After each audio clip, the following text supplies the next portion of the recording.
ನಾನು ಪ್ರತೀಕ್ಷಾ. ನನ್ನ channel kick ಸ್ಟಾರ್ಟ್ಗೆ ನಿಮಗೆಲ್ಲ ಸ್ವಾಗತ. ಇವತ್ತಿನ ನಮ್ಮ ವಿಷಯ ಶ್ರೀಮಂತರಾಗುವುದು ಹೇಗೆ, ಹೌ ಟು ಬಿಕಮ್ ರಿಚ್. ಶ್ರೀಮಂತರು ಹೇಗಾಗಬೇಕು ಅನ್ನೋದನ್ನ ತಿಳ್ಕೊಳ್ಳುವ ಮುಂಚೆ ನಮಗೆ ನಾವು ಕೇಳ್ಕೊಳ್ಳೋಣ, ಶ್ರೀಮಂತರು ಯಾಕೆ ಆಗಬೇಕು ಅಂತ. ನಮ್ಮ ಸ್ವಾರ್ಥಕ್ಕಾಗಿಯೋ, ನಮ್ಮ ಕುಟುಂಬಕ್ಕಾಗಿಯೋ, ಇಲ್ಲ ಈ ಸಮಾಜಕ್ಕಾಗಿಯೋ ಅಂತ.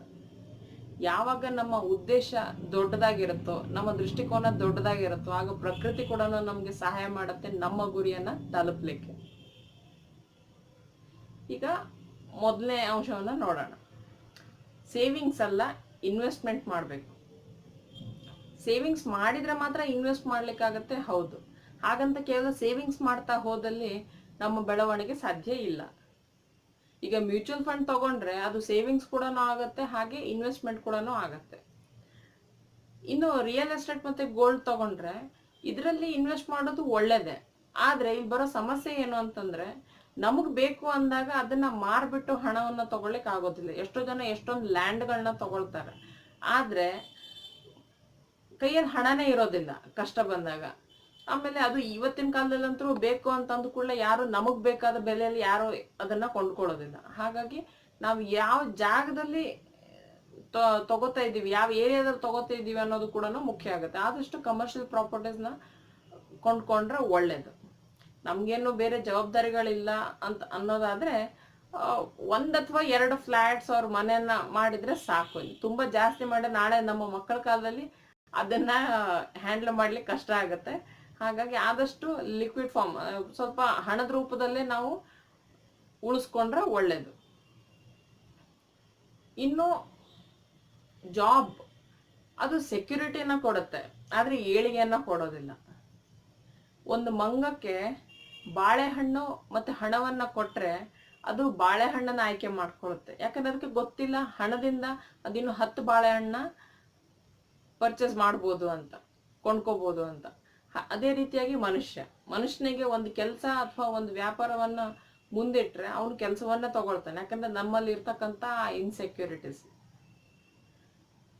ಈಗ ಬರೋ ವಿಷಯ ಏನು ಅಂತಂದ್ರೆ, ಕೆಲವೊಮ್ಮೆ ಏನಾಗುತ್ತೆ, ನಾವು ಬಿಸ್ನೆಸ್ಸಿಗೆ ಇಳಿಬೇಕು ಆದಾಗ ಅಂದ್ರೆ ಟ್ರೆಂಡ್ ಅಲ್ಲಿ ಇದೆ. ಈಗ ನಮ್ಮ ಫ್ರೆಂಡ್ಸ್ ಆಫ್ ಫ್ಯಾಮಿಲಿ ಅವ್ರು ಯಾರು ಬಿಸ್ನೆಸ್ ಅಲ್ಲಿ ಹೋಗ್ತಾ ಇದ್ದಾರೆ, ನಾನು ಹಣ ಹಾಕಿದ್ರೆ ಸಾಕಂತೆ, ಆದ್ರೆ ನಾನೇನು ಅಲ್ಲಿ ಮಾಡೋದೇನು ಬೇಕಾಗಿಲ್ಲ ಅಂತಕೊಂಡು ಹೇಳ್ತಾ ಇದ್ದಾರೆ. ಈ ತರನಾಗಿರ್ತಕ್ಕಂತಹ ಅಂಶಗಳನ್ನ ತಲೆಯಲ್ಲಿ ಇಟ್ಕೊಂಡು ಯಾವತ್ತು ಬಿಸ್ನೆಸ್ಸಿಗೆ ಇಳಿಬಾರ್ದು. ನಮ್ಗದ್ರಲ್ಲಿ ಇಂಟ್ರೆಸ್ಟ್ ಇದೆಯಾ, ನಮ್ಗದ್ರಲ್ಲಿ ವಿಷಯ ಅದ್ರ ಬಗ್ಗೆ ನಮ್ಗೆ ಗೊತ್ತಿದ್ಯಾ, ನಮ್ಗದ್ರಲ್ಲಿ ಟ್ಯಾಲೆಂಟ್ ಇದೆಯಾ, ನಾವು ಮಾಡಬಹುದಾ, ಇದ್ರಲ್ಲಿ ಏನೇನು ರಿಸ್ಕ್, ಆಮೇಲೆ ಪ್ರೋಸ್ ಅಂಡ್ ನಾವು ಅದ್ರಲ್ಲಿ 100% ಕೊಡಕ್ ಆಗತ್ತಾ, ಆಮೇಲೆ ಈ ರೀತಿಯಾಗಿ ಬೇರೆ ಬೇರೆ ಅಂಶಗಳನ್ನ ನಾವು ಯೋಚನೆ ಮಾಡ್ಬೇಕಾಗತ್ತೆ. ಸುಮ್ಮನೆ ಅವ್ರು ಹೇಳಿದ್ರು ಅಂತ ಒಂದೇ ಸಲ ಹುಯಿ ಅಂತ ಅದರಲ್ಲಿ ಜಂಪ್ ಮಾಡೋದು ಅಲ್ಲ. ಆಮೇಲೆ ನೋಡಿ, ಈಗ ಟ್ರೆಂಡ್ ಇದೆ ಅಂತಕೊಂಡು ನಾವು ಬಿಸ್ನೆಸ್ ಸ್ಟಾರ್ಟ್ ಮಾಡಿದ್ವಪ್ಪ, ನಾಳೆ ಆ ಟ್ರೆಂಡ್ ಹೋಯ್ತು ಅಂದ್ರೆ ನಮ್ಮ ಇಂಟ್ರೆಸ್ಟ್ ಕೂಡ ಕಡಿಮೆ ಆಗ್ಬಿಡುತ್ತೆ. ಇಲ್ಲ, ಆ ಟ್ರೆಂಡ್ ಇರಬೇಕಾದಾಗ ಕಾಂಪಿಟೇಷನ್ ಕೂಡ ಜಾಸ್ತಿ ಇರುತ್ತೆ, ನಾವಿನ್ನೂ ಜಾಸ್ತಿ ಸ್ಟ್ರಗಲ್ ಮಾಡ್ಬೇಕಾಗತ್ತೆ. ಹಾಗಾಗಿ ಈಗ ನಡೀತಾ ಇರುವಂತಹ ಲೇಟೆಸ್ಟ್ ಟ್ರೆಂಡ್ ಅಂತ ಅನ್ಕೊಂಡು ಆ ತರನಾಗೆಲ್ಲ ಅನ್ಕೊಂಡ್ಬಿಟ್ಟು ಬಿಸ್ನೆಸ್ಸಿಗೆ ಇಳಿಯೋದು ಬೇಡ. ಯಾರ್ದೋ ಮಾತು ಕೇಳ್ಕೊಂಡ್ಬಿಟ್ಟು ಬಿಸ್ನೆಸ್ಸಿಗೆ ಇಳಿಬಾರ್ದು. ನಮ್ಮ ಗಟ್ ಫೀಲಿಂಗ್ ಹೇಳಿದ್ರೆ ಮಾತ್ರ ನಾವು ಆ ಕೆಲಸವನ್ನ ಮಾಡ್ಬೇಕು. ಕನಸುಗಳು ದೊಡ್ಡದಿರ್ಬೇಕು, ಹೌದು, ಹಾಗೆ ಪ್ರಾಕ್ಟಿಕಲ್ ಆಗಿ ಕೂಡ ನಾವು ನೋಡ್ಬೇಕಾಗತ್ತೆ. ಎಲ್ಲ ಹಣವನ್ನ, ಎಲ್ಲ ಸೇವಿಂಗ್ಸ್ನ ಒಂದರಲ್ಲೇ ಹಾಕುವ ಬದಲಿಗೆ ಸ್ವಲ್ಪ ಸ್ವಲ್ಪ ಪ್ರಮಾಣದಲ್ಲಿ ನಾವು ಹೆಜ್ಜೆನ ಇಡ್ತಾ ಹೋದಾಗ ನಮ್ಮ ಏಳಿಗೆನೂ ಚೆನ್ನಾಗಿರುತ್ತೆ, ಹಾಗೆ ರಿಸ್ಕ್ ಕೂಡ ಇರೋದಿಲ್ಲ. ಇನ್ನೊಂದು ಮುಖ್ಯವಾದ ವಿಷಯ ಅಂತ ಹೇಳಿದ್ರೆ, ಒಂದೇ ಇನ್ಕಮ್ನ ನಂಬ್ಕೊಂಡು ನಾವು ಯಾವತ್ತೂ ಕೂತ್ಕೋಬಾರ್ದು. ಬೇರೆ ಬೇರೆ ರೀತಿಯಲ್ಲಿ ಇನ್ಕಮ್ ಬರೋ ಥರ ನಾವು ಪ್ರಯತ್ನವನ್ನ ಪಡಬೇಕು.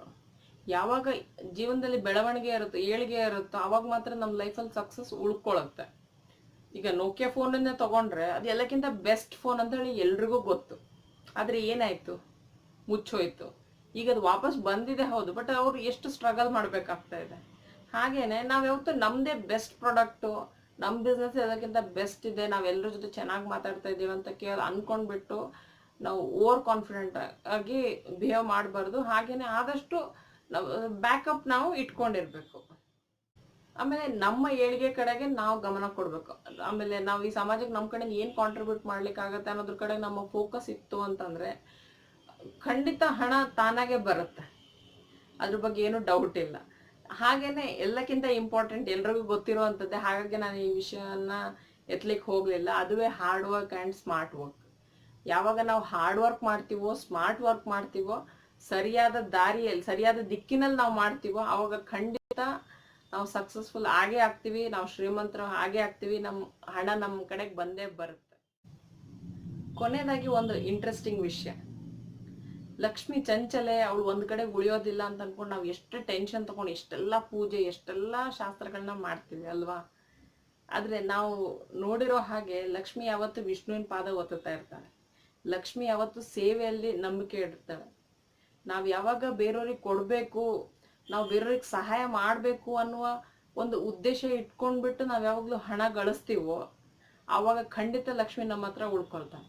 ಅದ್ರ ಬದಲಿಗೆ ಶುಕ್ರವಾರ ಕೊಡಬಾರ್ದು, ಎಡಗೆಯಿಂದ ಕೊಡಬಾರ್ದು, ಸಂಜೆ ಕೊಡಬಾರ್ದು, ಆ ದಿನ ಕೊಡಬಾರ್ದು, ಈ ದಿನ ಕೊಡಬಾರ್ದು ಅಂತ ಅನ್ಕೊಂಡು ಹಣ ಗಳಿಸಿ ಗಳಿಸಿ ಗಳಿಸಿ ಗಳಿಸಿ ಇಟ್ಕೊಂಡು ಕೊನೆಗೆ ಯಾರಿಗಾದ್ರೂ ಬೇಕಾದಾಗ ನಾವು ಆ ಹಣವನ್ನು ಕೊಡದೆ ಹೋದಲ್ಲಿ ಈ ರೀತಿಯಾಗಿ ಇರ್ತಕ್ಕಂಥ ಭಯವನ್ನು ಇಟ್ಕೊಂಡು ಅಂಥವರಲ್ಲಿ ಲಕ್ಷ್ಮಿ ಹೆಚ್ಚು ಸಮಯ ಇರೋದಿಲ್ಲ. ಒಂದು ವೇಳೆ ಇದ್ರೂ ಕೂಡ ಅವ್ರು ಹೆಚ್ಚು ಸಕ್ಸಸ್ ಪಡೀಲಿಕ್ಕೆ ಸಾಧ್ಯ ಆಗೋದಿಲ್ಲ. ಹಾಗಾಗಿ ಈ ಮೂಢನಂಬಿಕೆಗಳನ್ನೆಲ್ಲ ಬಿಟ್ಬಿಟ್ಟು ಯಾರೇ ಒಬ್ರು ಕಷ್ಟದ ಸಮಯದಲ್ಲಿ ನಮ್ಮ ಹತ್ರ ಬಂದ್ರು ಅಂತಂದ್ರೆ ನಾವು ಯಾವುದೇ ಯೋಚನೆ ಮಾಡ್ದೇನೆ ಅವರಿಗೆ ನಾವು ಸಹಾಯ ಮಾಡ್ದಲ್ಲಿ, ಸರಿಯಾದ ವ್ಯಕ್ತಿಗೆ ಸಹಾಯ ಮಾಡ್ದಲ್ಲಿ ಖಂಡಿತ ನಮ್ಮಲ್ಲಿ ಹಣನೂ ಉಳಿಯುತ್ತೆ, ನಮ್ಮ ಹಣನೂ ಕೂಡ ಬೆಳೆಯುತ್ತೆ. ಸಮಾಜಕ್ಕೋಸ್ಕರ ನಾವು ದುಡಿಯೋಣ, ಸಮಾಜಕ್ಕೋಸ್ಕರನೇ ನಮ್ಮನ್ನು ನಾವು ಬೆಳೆಸೋಣ. ನಾನು ಈ ವಿಡಿಯೋ ನಿಮಗೆಲ್ಲ ಇಷ್ಟ ಆಯಿತು ಅಂತ ಅನ್ಕೊಳ್ತಾ ಇದ್ದೀನಿ. ಇಷ್ಟ ಆದಲ್ಲಿ ಲೈಕ್ ಮಾಡಿ, ಕಮೆಂಟ್ ಮಾಡಿ, ಹಾಗೆಯೇ ಇಲ್ಲಿವರೆಗೆ ಸಬ್ಸ್ಕ್ರೈಬ್ ಮಾಡಿಲ್ಲ ಅಂತಾದಲ್ಲಿ ಈಗಲೇ ಸಬ್ಸ್ಕ್ರೈಬ್ ಮಾಡಿ. ಮತ್ತೊಮ್ಮೆ ಮತ್ತೊಂದು ವಿಷಯದೊಂದಿಗೆ ಮತ್ತೆ ಸಿಗೋಣ. ಅಲ್ಲಿವರೆಗೆ ಬಾಯ್ ಬಾಯ್.